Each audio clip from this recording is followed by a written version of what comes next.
Ladies and gentlemen, good evening. It is very good to see you. Question is this: when it comes to national security, is Team India on the right side or wrong? Should they be asking the government of India to initiate talks with Naxals? Should they be seen shielding rioters from retribution?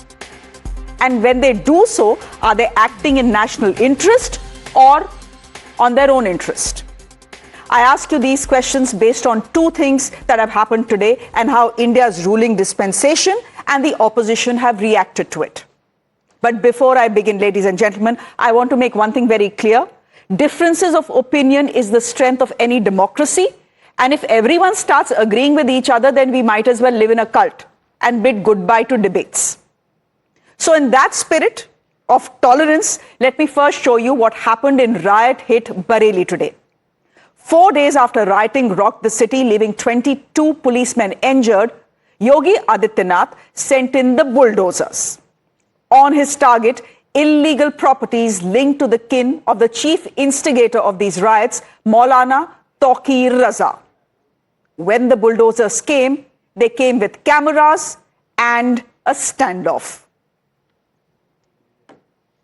मांग रहा हूँ certificate को भी दो ना certificate आप चाहिए certificate को भी दो सर्टिफिकेट मिल जाएगा मिल रहा तेरा आज दे रहे हैं 2-4 हम आपको अवेलेबल करा रहे हैं सर्टिफिकेट को भी दो मिल जाएगा सर्टिफिकेट को सर्टिफिकेट हाँ ले ले सर आप सर्टिफिकेट का भी ले लिया बदतमीजी से बात ये तमाम जो अधिकारी हैं वो यहाँ पर बीडीए के और नगर निगम के पहुंचे हुए हैं और जो यहाँ के जो मालिक हैं इस घर के मोहसिन वो भी यहाँ पर मौजूद हैं और यहाँ पर हल्की तीखी जो नोक-झोंक है वो भी देखने को मिली है सर्टिफाइड कॉपी को लेकर. Now the bulldozers will be on the job for the next few days in Bareilly as 8 properties linked to the jailed clerics associates have already been identified. Also identified are 3,000 rioters who face arrest. One of them is a male called Tajim, someone who allegedly had fired on the cops on Friday. He was today arrested in a very familiar fashion after a half encounter. You will just see those pictures there on your screens as well. Now, Yogi Adityanath says this is the only language that Ghous understand. The opposition, though, is calling this the cycle of oppression against Muslims. आपके कस्बे में, आपके मोहल्ले में, आपके अगल बगल के क्षेत्र में भय और दहशत का माहौल पैदा कर रहा है. पहले उसको रोको, उसको समझाओ. अगर नहीं मानता है तो प्रशासन को बताओ. प्रशासन अपने आप ही उसको ठोकने का कार्य कर देगा. आपको उसमें चिंता करने की बात नहीं है. निश्चित तौर पे जो मौलाना जो ऐसे लोग जो लगातार बीजेपी की बात कर रहे थे, बीजेपी का समर्थन कर रहे थे, चाहे वक्फ बोर्ड के मुद्दे पे हो, चाहे 3 तलाक के मुद्दे पे हो, आज उनके घर पे, उनके करीबियों के घर पे योगी आदित्यनाथ जी ने बुलडोजर चला ही दिया. मैं तो एक बात जानता हूं कि उन मौलानाओं को, उन मुसलमानों को इस बात का जरूर ध्यान रखना चाहिए कि बीजेपी आपकी कभी सगी नहीं रहेगी. Well, the UP CM has taken the oath of the Constitution and has become the Chief Minister of Uttar Pradesh, but he is not following the Constitution. When he uses such kind of words, ठोक डालूंगा police से, now he says that सबकी denting painting करनी पड़ेगी and डंडे की भाषा इस्तेमाल करने. Well, these are unparliamentary words not to be used by a Chief Minister of State. And I thought he was the Chief Minister, but he's talking like a mechanic. It's the work of the mechanic to do denting, painting of cars and things. And where is the rule of law? You have to follow the rule of law. If somebody see violence, we condemn.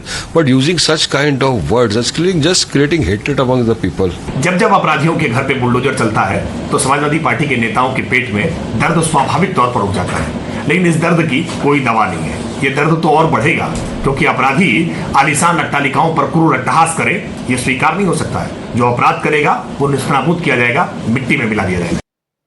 Just circling back to Tajim, the person who in a half encounter was encountered today, the UP police says this man on your screens was one of the people who was carrying arms when the riots broke out on Friday, and he's one of the people who fired on policemen and injured them. Now, ladies and gentlemen, there can be a debate over I Love Muhammad posters. There is absolutely nothing illegal or unconstitutional in carrying a poster.